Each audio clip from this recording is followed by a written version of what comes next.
নমস্কার বন্ধুরা, স্বাগতম আমাদের আজকের ট্র্যাভেল ব্লগে। এবার আমরা এসেছি এক ছোট্ট কিন্তু দারুণ সফরে, নিউ দীঘা আর মন্দারমণি। আমরা যাত্রা শুরু করি রাত 1টার সময় এসি ভলভো বাস করে। আরামদায়ক সিট, ঠান্ডা বাতাস আর ফাঁকা রাস্তা, পুরো জার্নিটাই ছিল একদম রিল্যাক্সিং। চলো দেখে নিই আমাদের পুরো ট্রিপটা কেমন কাটলো। ভোর 5টা নাগাদ আমরা পৌঁছে যাই নিউ দীঘায়। চারপাশে তখন হালকা অন্ধকার, কিন্তু দূর থেকে ভেসে আসা ঢেউয়ের শব্দেই বোঝা যাচ্ছিল আমরা সমুদ্রের খুব কাছেই।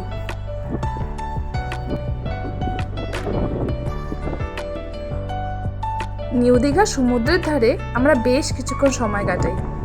সকালের হালকা রোদ, ঠান্ডা হাওয়া আর 1 কাপ চা, এক কথায় মনটা ফুরফুরে হয়ে গেল। নিউ দীঘার সমুদ্রের ধারে আমরা কিছুক্ষণ হেঁটে বেড়ালাম। চারপাশে তখন লোকের ভিড়, অনেকেই সকালে হাঁটতে বেরিয়েছে, কেউ কেউ সমুদ্রের ধারে বসে আছে। ধীরে ধীরে জল বেড়ে যাচ্ছে, সমুদ্রের ঢেউগুলো আরো জোরে এসে পাথরের ওপর আছড়ে পড়ছে। এক একটা ঢেউ যেন এক একটা গল্প বলে যাচ্ছে, শান্ত আবার একই সাথে তীব্র। এদিকে আবার ছোট ছোট দোকানগুলোতে ব্রেকফাস্টের জন্য ভিড় জমে গেছে। আমরাও থেমে গেলাম এক দোকানে। গরম গরম লুচি আলুর তরকারি আর পাশে 1 প্লেট ব্রেড অমলেট।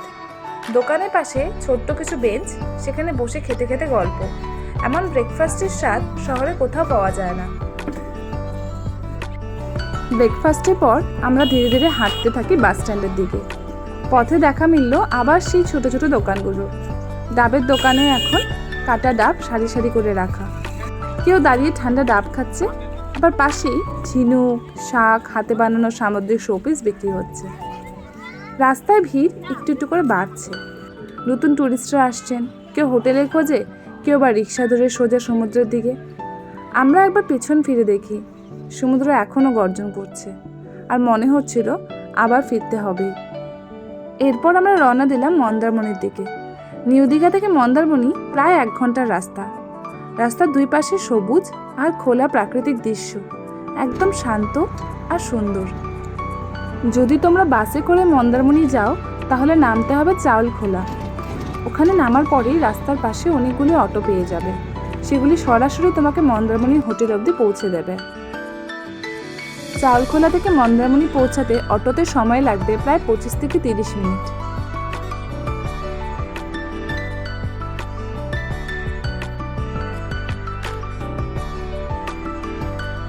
চাউলখোলা থেকে অটো ধরে আমরা প্রায় 8 ঘন্টার মধ্যে পৌঁছে গেলাম মন্দারমণি। রাস্তা বেশ শান্ত, চারপাশে গাছপালা আর মাঝে মাঝে ছোট গ্রাম। এমন পরিবেশে ভ্রমণের আলাদাটা মজা আছে। হোটেলে ঢুকে দেখি রুমটা বেশ সুন্দর, বড় বেড আর একেবারে রিফ্রেশিং পরিবেশ। হোটেলে একটু ফ্রেশ হয়ে আর বিশ্রাম নিয়ে আমরা বেরিয়ে পড়লাম সমুদ্রের টানে। দুপুরের রোদ একটু কড়া থাকলেও ঠান্ডা হাওয়া আর ঢেউয়ের শব্দে ক্লান্তি যেন কোথায় মিলিয়ে গেল। রাস্তা ধরে হাঁটতে হাঁটতে পৌঁছে গেলাম সেই বিস্তীর্ণ সমুদ্রের ধারে। দেখি জোয়ার শুরু হয়েছে, ঢেউ আসছে একটার পর একটা, আর সমুদ্রের জল উপচে পড়ছে বালির ওপরে, যেন আমাদের ছুঁয়ে দিতে চায়। লোকজন ইতিমধ্যে নেমে পড়েছে জলে, কেউ পা ভিজিয়ে হাঁটছে, কেউ হাত ধরাধরি করে ছবি তুলছে, আবার কেউ স্রেফ বালির ওপরে বসে থেকে সমুদ্রের দিকে তাকিয়ে আছে। আমরাও হারিয়ে গেছিলাম সেই মুহূর্তে। জলে পা ডুবিয়ে হেঁটে যাওয়া, ঠান্ডা বাতাসে চোখ বন্ধ করে দাঁড়িয়ে থাকা, এমন শান্তি হয়তো শুধু সমুদ্রই দিতে পারে। সমুদ্রের ধারে কিছুক্ষণ ঘোরাঘুরির পর একটু খিদে পেয়ে গেল। বালির ওপর দাঁড়িয়ে ছোট ছোট দোকান আর ভ্রাম্যমান ঠেলা গাড়ি, সেখান থেকেই এক জায়গা থেকে কিনে নিলাম পেয়ারা মাখা। নুন, লঙ্কা, লেবুর রস মাখানো টাটকা পেয়ারা মুখে দিয়ে যেন প্রাণটা জুড়িয়ে গেল। তারপর হাঁটতে হাঁটতে পৌঁছে গেলাম এক সমুদ্রের ধারেকার ছোট্ট রেস্তোরাঁয়। সেখানেই অর্ডার করলাম ভোলা মাছ ভাজা, পমফ্রেট ফ্রাই, কাঁকড়া আর চিকেন ফ্রাই। সমুদ্রের ধারে বসে হালকা হাওয়ায় এমন দারুণ খাওয়া এক কথায় যেন স্মৃতির পাতায় লেখা হয়ে রইল। বিশ্রাম নিয়ে বিকেলে আবার বেরিয়ে পড়লাম সমুদ্রের দিকে।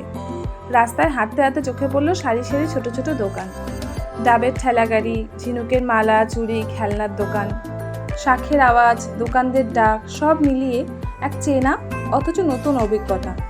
এই ছোট ছোট দোকানপাট পেরিয়ে যখন পৌঁছালাম সমুদ্রের ধারে, তখন আলোটা একটু কমে এসেছে, হাওয়াটা ঠান্ডা আর ঢেউয়ের শব্দ একবারে মন ছুঁয়ে যায়।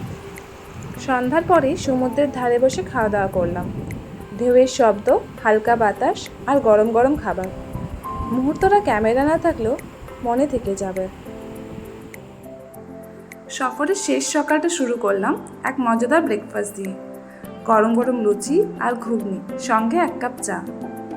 সকালে ঠান্ডা হাওয়ায় এই সিম্পল ব্রেকফাস্টটা যেন ছিল একেবারে স্পেশাল।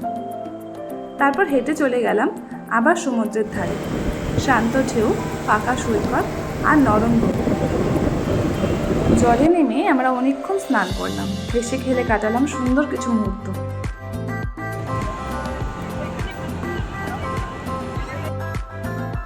তারপর ফিরে এলাম হোটেলে, সেখানে সুইমিং পুলে কাটালাম আরও কিছু আনন্দের মুহূর্ত।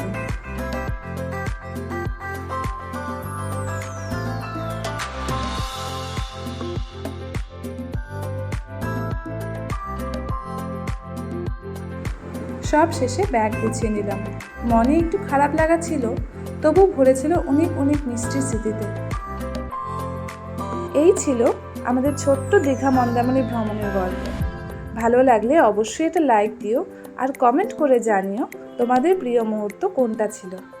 ভবিষ্যতে এরকম আরও ভ্রমণের গল্প, ছোট ছোট স্মৃতির টুকরো দেখতে চাইলে সাবস্ক্রাইব করতে ভুলবে না। চলে আসো আমাদের ট্রিপের পরিবারের একজন হয়ে। আর দেখা হবে পরের ভিডিওতে। ততদিন ভালো থেকো আর ঘুরে বেড়াও মনের মতো।